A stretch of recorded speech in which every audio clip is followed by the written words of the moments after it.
Ready? Go find.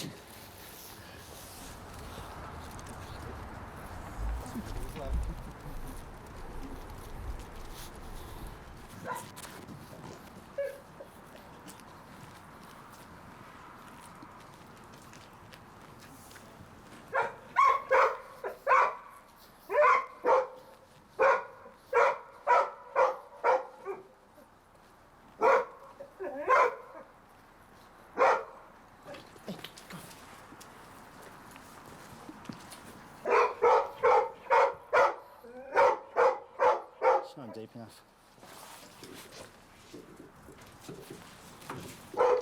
We are at the Halifax Task Force 5 training site. So what is Task Force 5? Okay, so Task Force 5 is a heavy urban search and rescue team. So we're basically a team that can deploy anywhere within North America to help with natural disasters, collapsed buildings, terrorist attacks, and we have many components. So we have we have a technical rescue team, we have a collapse team, technical search, and one of those components, which is what I'm involved in, is the canine team. We've all seen it on the news. An earthquake causes a building collapse. A hurricane tears the roof off of an apartment building, making it structurally unstable. A terrorist bomb levels an entire city block. All of these with people trapped underneath, their lives hanging in the balance. And across North America, there are highly specialized teams who you will want to come find you if you are trapped. And as important as the human team members are, the stars of the show are the dogs.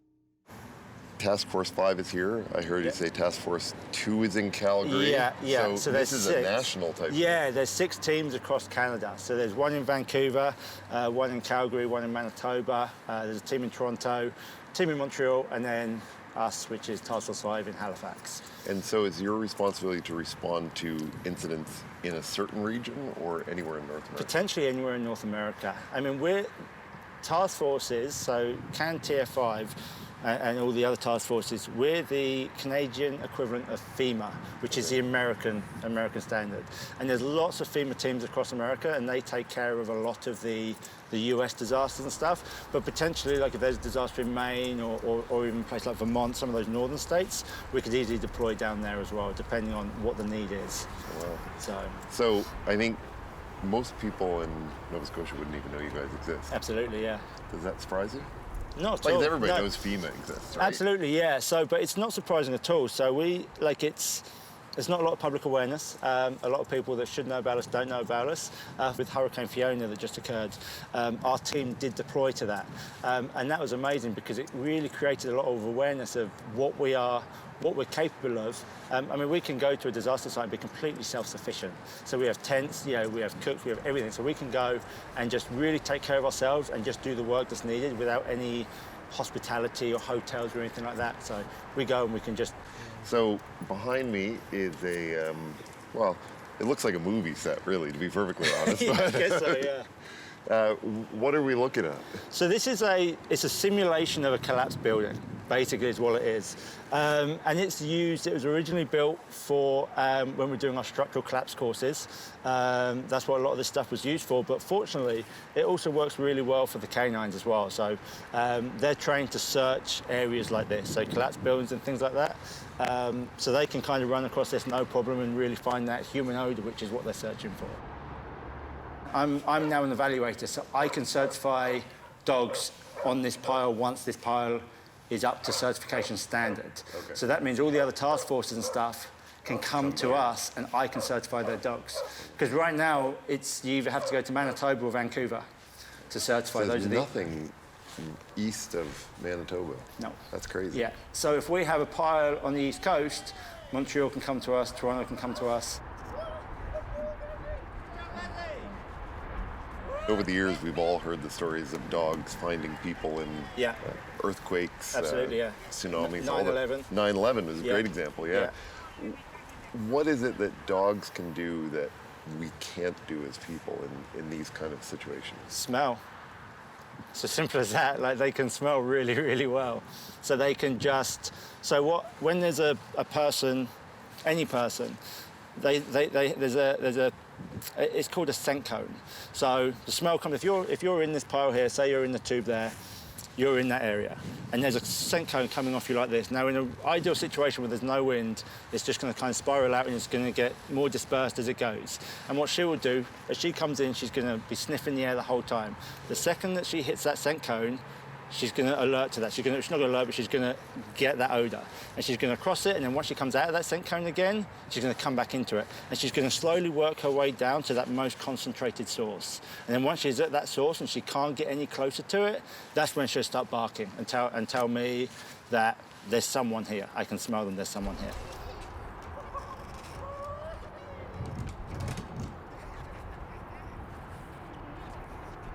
Tell me about some of the situations you've been called to with Vaz. We haven't. I've only had her since March. So there you go. So this is new. This is new, yeah. So we did get deployed to one call. It was someone lost on Long Lake.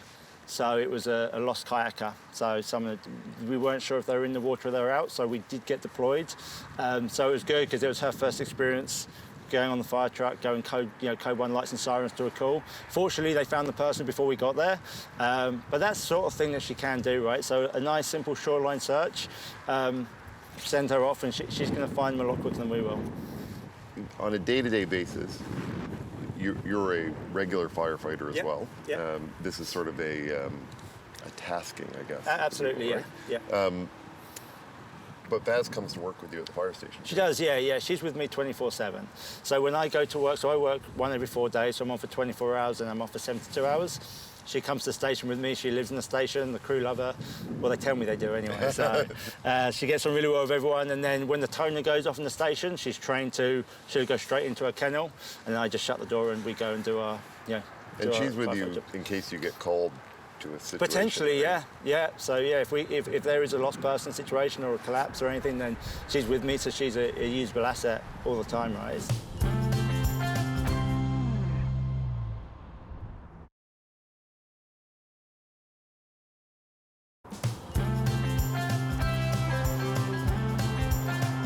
What would be the top reasons you'd want to be a dog handler?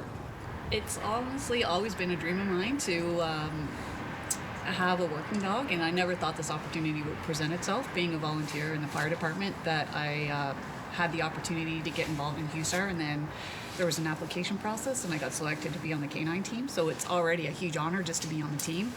So what does that mean when you're not the dog handler?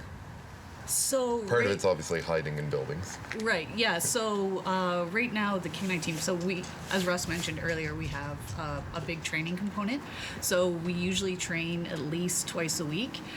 So it's coming out and working with Vaz and working with Russ and the other handlers to, to keep that training up for Vaz and to keep our own training up as well. Is your dog specially bred for this?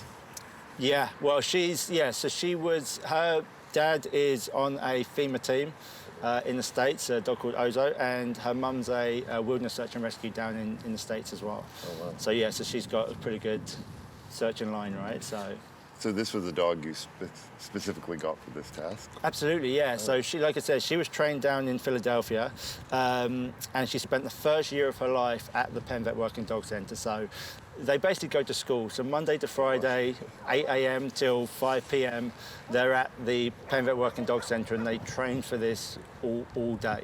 So, and then evenings and weekends, they have foster parents that take them home and look after them just like a regular household dog. Which is what's so good about Vaz, is she's unlike a lot of other service animals, is that she's just like a house dog. She's a family dog. So when she's not working, she lives in the house with me and my partner and our 2.5-year-old daughter, right? So she's just a pet. And how is she as a pet? She's awesome. Now she is. Now she is. Yeah. Wasn't always? At first she was a little bit crazy. Yeah. But then just sort of teaching her, she's such a smart dog. She picks up things really quickly. So once she learned that our house was a calm place, that's where we don't play with our toys much. We hang out, we chill out. I do training with her, she has fun and we play. But it's kind of, we've got a toddler running around, so she can't be her usual run bunch herself. So she knows that's a calm place, but the second we open that back door, she knows that outside that's where we have our fun and stuff, right? So. Daddy, out. Labs are really good at it. A lot of the shepherd breeds, like the Malinois, they're really popular. Dutch Shepherds are good. They're really good in the pile. They're really agile. Yeah, any dog can potentially do it, but you do generally see the Labs and the Shepherds in this role more than other breeds. So. She ran by all of us. Yeah. So there was obviously me Yeah. standing outside, and there was a whole camera crew. Yeah. But she ignored us. Yeah. So the first question is, how does she know to ignore us? So she's trained to alert on human odor that she can't see. Okay. So as soon as she sees you, she catalogues your She's like, smell. we don't matter. Yeah. She'll catalog your smell and then know to ignore those smells. Where is he? Where is he? Good job. And we'll always send her back to the quarry, to the victim. Just because it means that if I'm taking a long time to get to the person, she's alerting on the real victim, and she comes to find me, I can say, go back, and she'll go back, and she'll find him, right? So, Eddie, good job, darling, good job. So Vaz's name, Yeah. where'd that come from? So, the Penn Vet Working Dog Centre, it was created because of 9/11. So it was kind of like these dogs did such great things. They wanted a centre that was designed to train dogs that could search for exactly that type of situation. And what they do to honour the victims of 9/11, every single dog that comes out of there is named after a victim of 9/11. So Vaz is named after Archangel Vasquez, and he was actually a custodian who was in the buildings when they collapsed on September the 11th.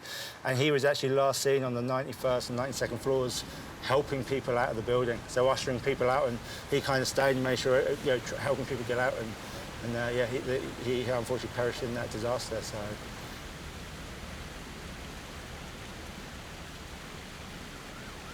I can't tell you anything you don't already know about 9/11, but it is worth hearing a bit of what was written in Archangel Vasquez's obituary.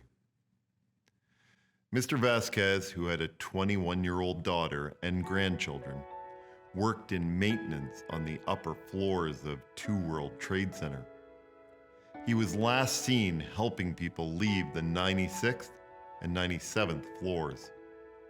At his church, where co-workers noted the aptness of his first name, no one expected otherwise. This is something that the AKC did in response to the tragedy of 9/11 and honored the memory of the search and rescue dogs who worked the pile down at Ground Zero. At the time, the head of the AKC and one of the board members were helping out, giving an x-ray machine for the dogs down there and other things. And an idea said, well, what can we do to help them? And so they commissioned 111, I believe, of these fiberglass statues, and then sent them out to a number of artists. And they all got decorated, and they were commissioned, and money was raised, and they were then auctioned off, and we made about $3.5 million over the period for search and rescue dogs.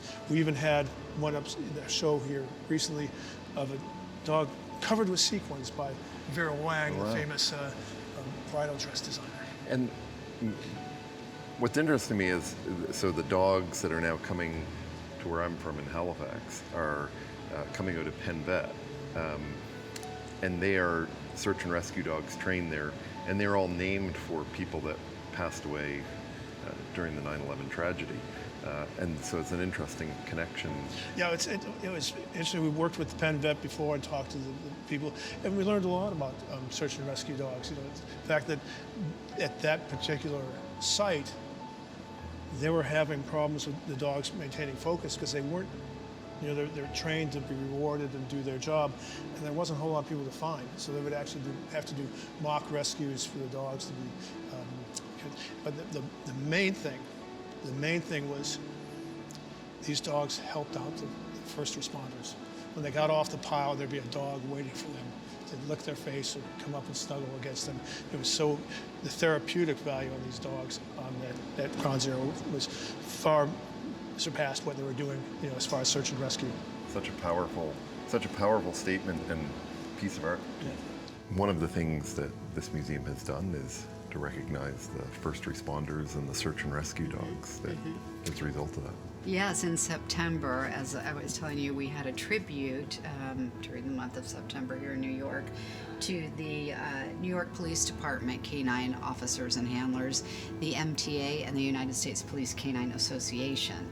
So all of the dogs and their handlers that were so instrumental in 9/11, but since then have continued to protect the citizens of New York, were honored in the library and the museum that night. And as part of the honoring of the three organizations, we dedicated a shelf in the AKC library here in the museum to each of the three organizations.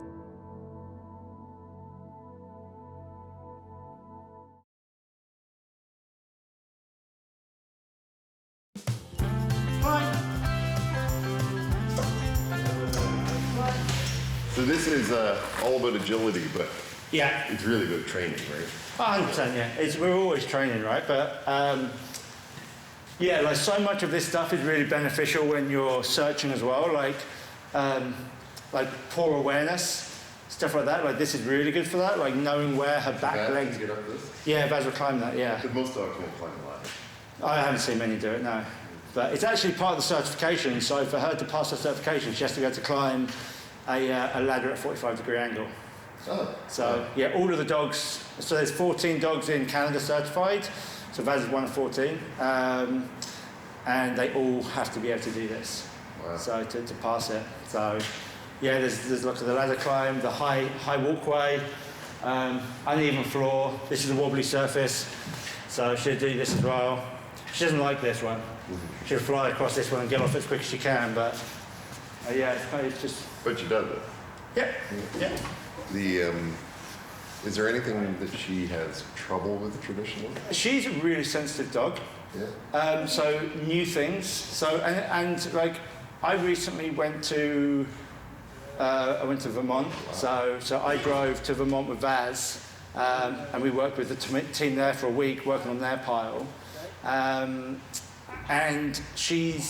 before that, we had a bond, but I didn't feel like it was as strong as it is now. So down there, she did a lot of new things. Like there was some things where they had like shipping containers full of rubble with a car inside, with like a small hole cut in that, and she can't see where she's jumping into. So she didn't want to go in there. But then I climbed through first, and then I sort of called her in, and once I'd done it, and she trusted me, she followed and did awesome and found the person and things like that. So she's really nervous about new things at times, but now that she has a bond with me, if I tell her to do it, she trusts me and she'll do it.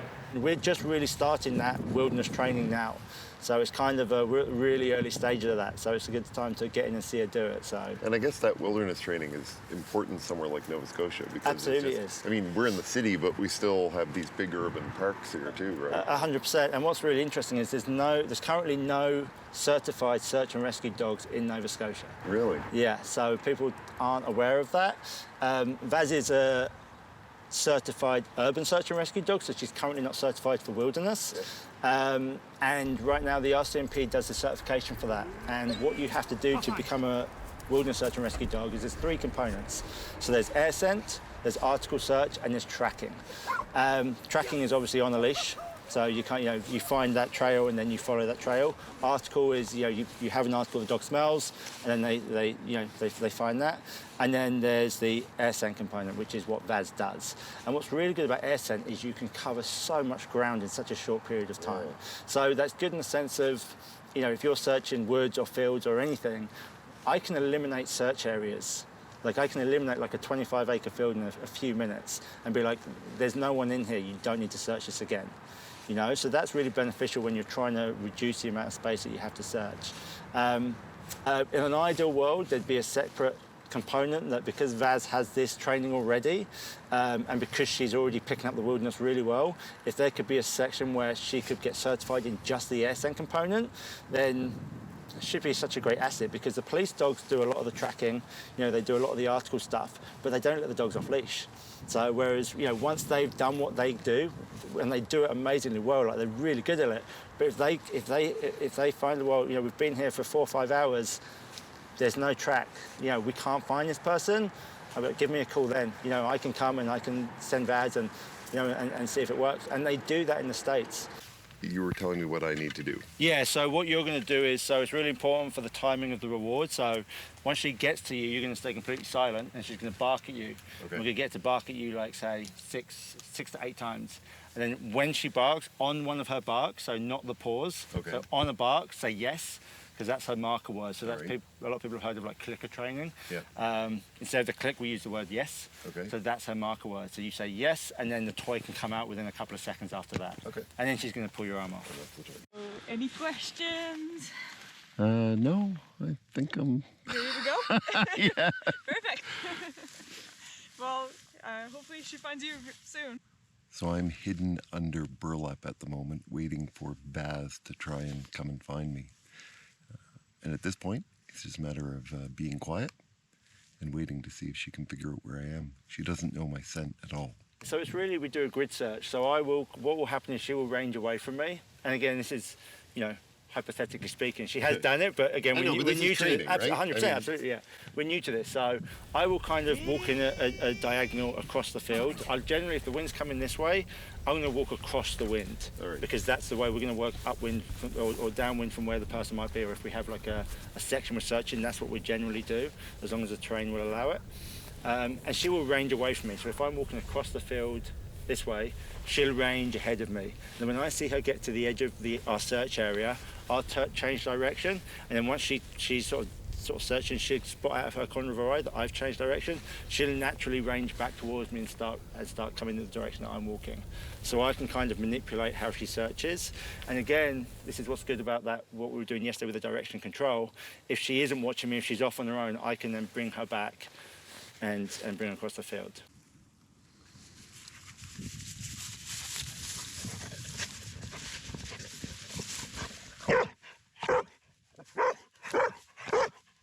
Yes, yes. Good job, Baz. Good job. Great job. Oh, you did so amazing.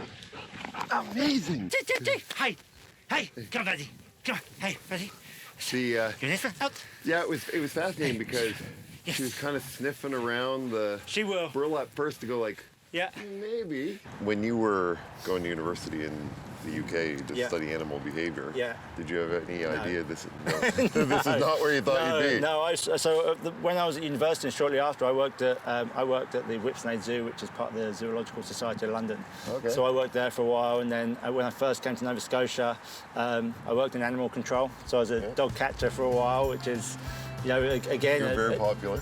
Oh, we're really popular, yeah. But it was actually really beneficial because you learn a lot about dog behaviour in those situations, right? So, it was.